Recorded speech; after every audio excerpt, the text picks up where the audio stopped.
অসমৰ মুছলমান লোকে ৰাজপথত নামাজ নপঢ়ে মুছলমান লোকৰ বাবে সুন্দৰ মছজিদ আছে এনেদৰে গৌৰৱ গগৈক প্ৰত্যুত্তৰ দি মুখ্যমন্ত্ৰী ডক্টৰ হিমন্ত বিশ্ব শৰ্মা আজি বিস্ফোৰক মন্তব্য কৰিছে আমি গ্ৰাফিক্স প্লেটৰ সহায়ত সবিশেষ তথ্য লৈ আহিছো এই মুহূৰ্তত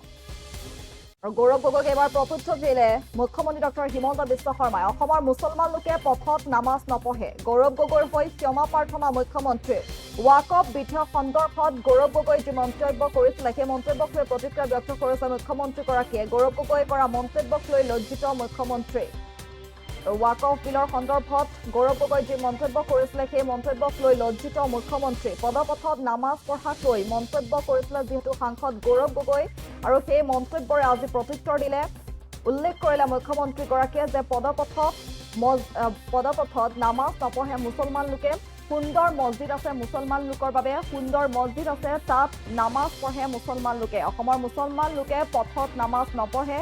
মুছলমান লোকৰ বাবে মছজিদ আছে নিৰ্দিষ্ট মছজিদ আছে আৰু সেই মছজিদতেই নামাজ পঢ়ে মুছলমান লোকে আৰু মুছলমানৰ বাবে যেহেতু নিৰ্দিষ্ট সুন্দৰ মছজিদ আছে সেই মছজিদতহে নামাজ পঢ়ে মুছলমান লোকে পদপথৰ প্ৰয়োজন নাই অসমৰ মুছলমান লোকে পথত নামাজ নপঢ়ে এনেদৰে গৌৰৱ গগৈৰ হৈ ক্ষমা প্ৰাৰ্থনা খোজা পৰিলক্ষিত হ'ল মুখ্যমন্ত্ৰীগৰাকীয়ে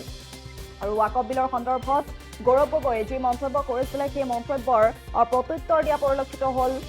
মুখ্যমন্ত্ৰীগৰাকীয়ে প্ৰতিক্ৰিয়া ব্যক্ত কৰিলে গৌৰৱ গগৈ কৰা মন্তব্যক লৈ লজ্জিত মুখ্যমন্ত্ৰী গৌৰৱ গগৈৰ মন্তব্য সমালোচনা হিমন্ত বিশ্ব শৰ্মাৰ পদপথত নামাজ পঢ়াক লৈ মন্তব্য কৰিছিলে যিহেতু সাংসদ গৌৰৱ গগৈ আৰু সেই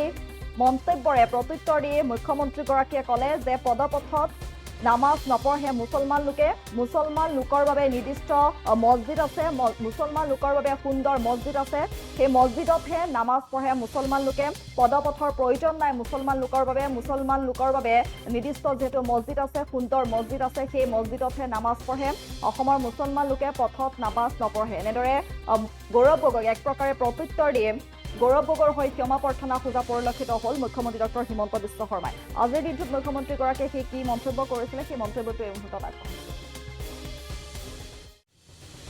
যে এই ওয়াকফ বিল এমেণ্ডমেণ্টৰ সময়ত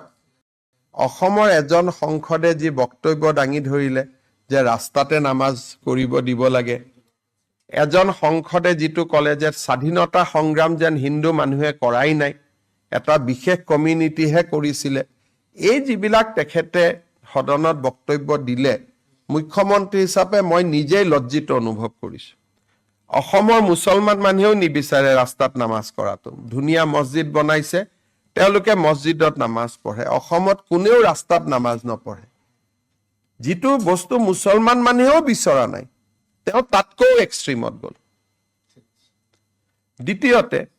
স্বাধীনতা সংগ্ৰাম এনেকুৱা কৰি দিলে ভাষণত যেন মহাত্মা গান্ধী গোপীনাথ বৰদলৈ স্বাধীনতা সংগ্ৰাম কৰাই নাছিল গতিকে মই নিজে লাজ পাইছো গোটেই দেশৰ মানুহবিলাকে মোক ফোন কৰিছে যে অসমৰ পৰা এনেকুৱাও এমপি হয় নেকি গোটেই দেশৰ ওচৰত অসমে লজ্জা পাবলগীয়া হৈছে লাজ পাবলগীয়া হৈছে এনেকুৱা বিবৃতিৰ কাৰণে যিকোনো খবৰৰ বাবে যোগাযোগ কৰক 7099017330 লগতে 7099017110 নম্বৰত